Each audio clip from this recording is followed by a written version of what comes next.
is Jon Kerksieck, and my informative speech will be over the hospital name, or in this case dealing with hospital bills and what to do when you need to go to ER or should you go to an urgent care center.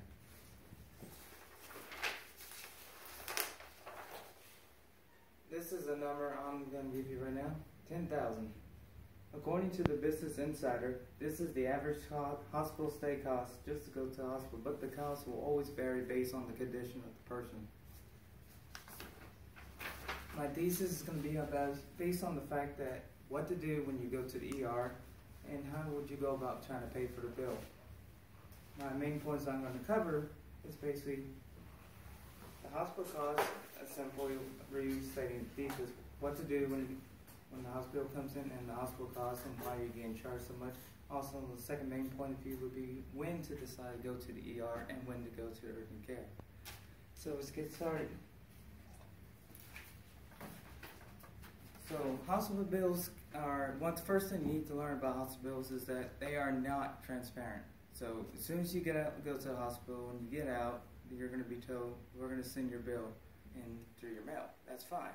What they don't tell you is the price of what's going to cost of everything when you go in. They will go inside. You can go in a simple hospital. They may not tell you the total price of the room you're going into, whether it's a private or it's a public room, or they may not even tell you the prices of the medication or whatever treatment they're doing on you. So all you see is you see like a nurse that will come in, maybe with a scanner, and just start scanning everything, and then they'll administer whatever treatment they're trying to do on you.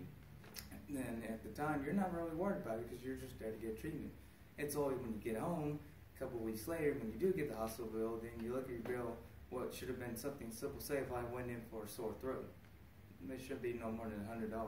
And I look at my bill, and it's like already $1,000. Like, what the heck just happened there? But it goes to tell you, when your bill comes in, it's going to be a long list of things you may not necessarily understand. And sometimes you will also get overpriced for things that you may not know what it is, but it may not have been something that was done to you, such as you can get possibly charged for a whole night stay in a hospital, but you were over there for an hour. Those are things that are going to be big things that will come at your bill, and you just be like, why am I getting overcharged for this? Now, rest assured, there are ways to go about how to handle hospital bills. First thing first, when you get your bill, first thing you want to do is like you do when you go to a grocery store. You want to look at your receipt, make sure you had everything, you had charged for everything you had in your cart. And you'll go by individually and see each item, and to ask yourself, did that actually happen to me? If it didn't, well, mark it. This is stuff that you should probably save for later. So if there's an issue, like, for example, if you went to the hospital and you were pregnant, but you didn't go for the hospital because you were pregnant, you went to the hospital because you were involved in a car crash, but you look in your hospital bill and they charge you for having a pregnancy test, but you know for sure you didn't have a pregnancy test. That's something I will want to circle so that later on when I go to the billing clerk, I'll be like, hey, I got overcharged for a pregnancy test, but that's not why I came in. Now, first things here, I'm going to show you a list of things you can do once your bill comes in.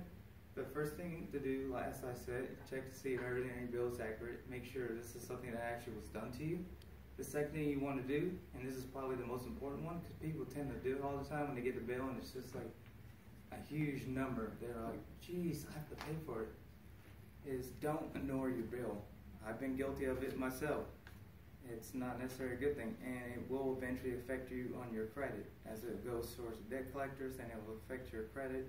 It will lower it, or possibly they'll allow debt collectors to come towards you and maybe possibly sue you for wage garnishment. The last thing you should do is never pay your hospital bill with a credit card. I understand that sometimes people will be like, well, it's an easier way to get the hospital bill off my back. It's on the credit card, I can show payment and pay it off.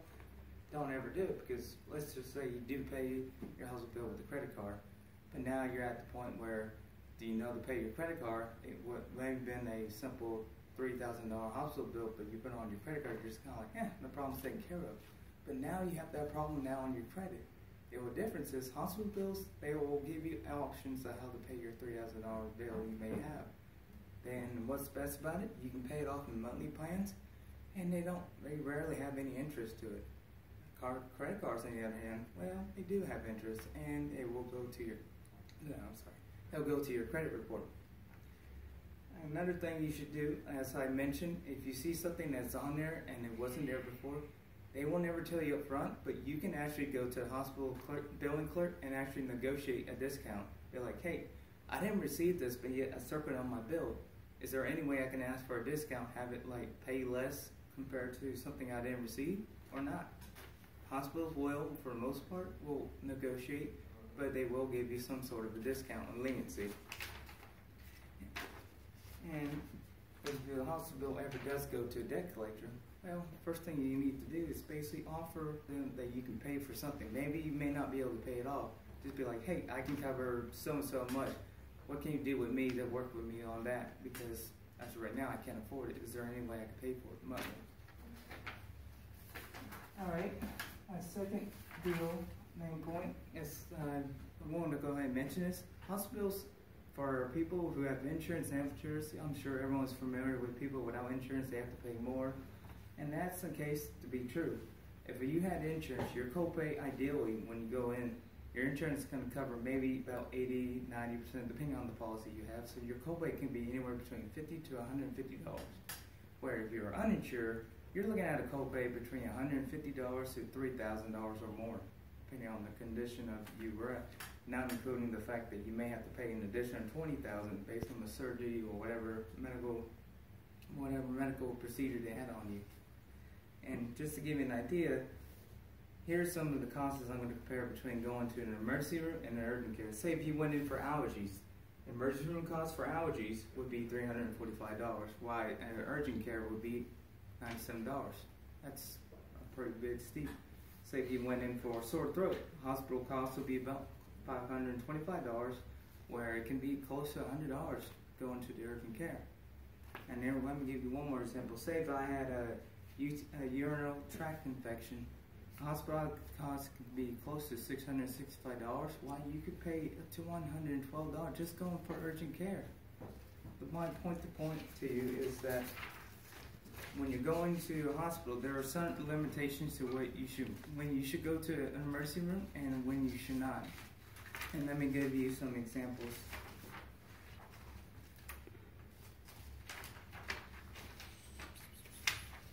Alright, here's some examples that will require you to go to urgent care. Say if you had a cold, or cough, or maybe a sore throat, or rash on you, or better yet, a flu-like symptom, or fever, or maybe mild injuries, or maybe earache. That's probably a good sign. Just go to urgent care. Don't go to the ER. They will treat you right away, ideally, and it's just a minor injury, and you know you're not going to be billed a horrific amount of money. Now, if you have to go to the ER, it could be simple things such as chest pain, injury to the head, like a concussion. I got hit in the head with a football. And it could be bleeding that cannot be stopped, abdominal pain, confusion, coughing, or vomiting blood. Those are some examples to go to the ER.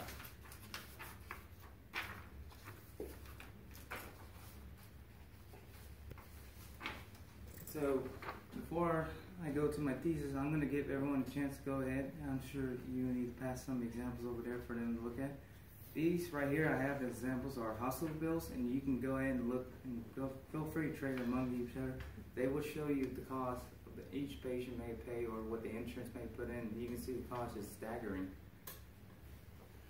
So my thesis would be just simply, like as I said before, when you should know when to go to the hospital bill, or based on injury, when you should go to an ER or when to intensive care or urgent care. I mean, but the point I'm trying to point out, falling back to my points, is basically talking about the cost of the ER. They're not cheap, so don't go to it unless you absolutely have to. And also, you need to be well informed about the fact of what you're about to pay. Do your research beforehand. My secretary's point is basically, give me a second. Also, I guess my second point would be just basically just know the cost, which, as I have said before, just know the cost ahead of time when you're going to go in with insurance or if you're uninsured. Just do your research. If you have to, be sure to go and ask for a blue book, a medical blue book, so that way you can compare the cost between the hospital you're going to right now compared to the other hospitals around, to be able to ask for discounts. If if you need it. So, yeah, it's gonna be about it. Awesome.